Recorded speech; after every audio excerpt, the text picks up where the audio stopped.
آج کا سوال۔ ایک میڈیا اسکالر کا کہنا ہے کہ سورہ آراف کی آیت نمبر 33 کی روح سے صرف 5 چیزیں حرام ہیں، چونکہ ان کو انما کے لفظ سے بیان کیا گیا ہے۔ واضح رہے کہ کھانے پینے کی حرام چیزیں چونکہ ان 5 چیزوں میں مذکور نہیں ہیں، لہٰذا اس سوال سے بچنے کے لیے میڈیا اسکالر کہتے ہیں کہ کھانے پینے کی چیزیں اوپر حرام ہو گئیں۔ ان کے اس موقف کی بابت آپ کی کیا تحقیق ہے؟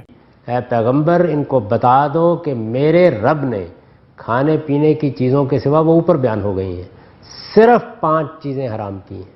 یہ آپ کے پروردگار کا ارشاد ہے، اور اس زور کے ساتھ ہے کہ کل انما حرم ربی، ان سے کہہ دو اے پیغمبر کہ میں نے صرف یہ چیزیں حرام کی۔ یہ ہمیشہ کے لیے خدا نے طے کر دیا ہے کہ کھانے پینے کی چیزوں کے علاوہ وہ اوپر بیان کر دی ہیں، یہ صرف 5 چیزیں حرام ہیں۔ جی، آپ کا سوال بجا ہے، اور ہم بجا طور پر بڑے ادب کے ساتھ اپنے میڈیا اسکالر سے یہ سوال کرنے کا حق رکھتے ہیں کہ آپ نے سورہ آراف کی آیت نمبر 33 کی تشریح کرتے ہوئے ایک بات پر بڑا اصرار کیا کہ کھانے پینے کی چیزوں کے سوا کہ وہ اوپر بیان ہو گئی ہیں۔ آپ کا ہر سننے والا بجا طور پر آپ سے سوال کرنے کا یہ حق رکھتا ہے کہ آپ انہیں بتائیں کہ اوپر کہاں بیان ہوئی ہیں۔ کیا سورہ آراف میں آیت نمبر 33 سے پہلے بیان ہوئی ہیں؟ تو سورہ آراف میں کھانے پینے کی چیزوں کی حرمت کا کوئی ذکر نہیں ہے، تفصیلی ذکر نہیں ہے۔ سوال نمبر 2، کھانے پینے کی چیزوں کی حرمت کا تفصیلی ذکر سورہ مائدہ میں ہے۔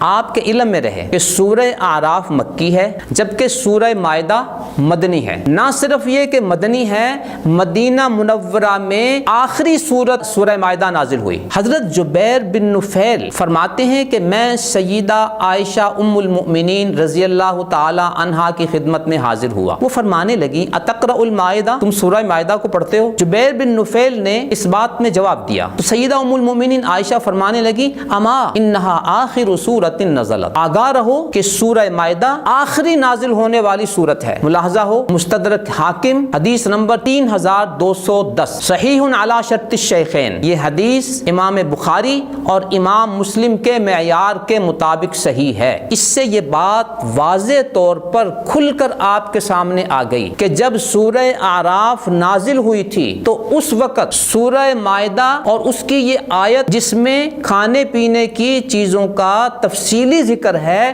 وہ نازل ہی نہیں ہوئی تھی۔ تو پھر قل انما حرم کی تشریح میں کس بنیاد پر یہ کہا جا سکتا ہے کہ کھانے پینے کی چیزوں کے علاوہ کے اوپر بیان ہو گئیں؟ ابھی تو وہ نازل ہی نہیں ہوئی۔ ایک اور سوال، ہمارے میڈیا اسکالر ان 5 چیزوں کی حرمت کا انحصار کر کے اور انما سے استدلال کر کے یہ ثابت کرنے کی کوشش کرتے ہیں کہ ان 5 چیزوں کے علاوہ کوئی چیز حرام نہیں، لہٰذا موسیقی بھی حلال، مصوری بھی حلال، تھیٹر بھی حلال، یہ ساری چیزیں حلال ہیں۔ انہیں معلوم ہے کہ جب میں انما کے حصر سے استدلال کرتے ہوئے ان چیزوں کو حلال قرار دوں گا تو مجھ پر یہ سوال ہوگا کہ حضور ان 5 چیزوں کے علاوہ کھانے پینے کی جو چیزیں ہیں وہ تفصیلی طور پر حرام کر دی گئی ہیں جن کا ان 5 چیزوں میں کوئی ذکر نہیں ہے، تو وہ اپنے طور پر اپنی ہر گفتگو میں یہ استثناء شامل کر دیتے ہیں اس آیت نمبر 33 کی تفصیل اور تفسیر بیان کرتے ہوئے کہ کھانے پینے کی چیزوں کے علاوہ آیت نمبر 33 قل انما حرم کی تفسیر بیان کرتے ہوئے آپ کا یہ استثناء کس علمی بنیاد پر ہے؟ قرآن میں کہیں اس بات کا ذکر ہے کہ انما حرم ربی، کھانے پینے کی چیزوں کے علاوہ میرے اللہ نے ان 5 چیزوں کو حرام قرار دیا؟ کسی حدیث میں اس بات کا ذکر ہے کہ انما حرم ربی الفواحش،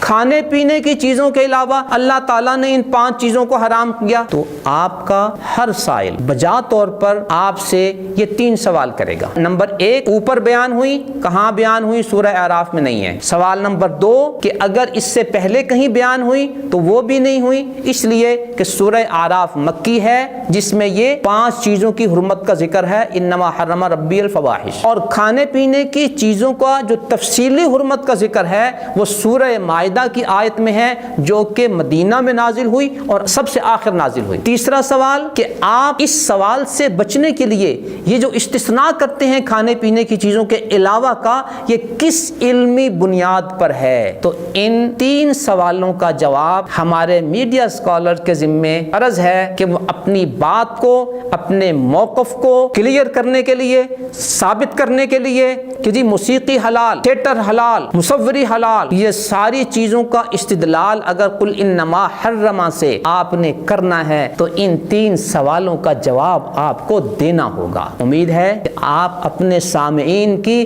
اس علمی تشنگی کا کوئی علمی سامان کریں گے انشاءاللہ۔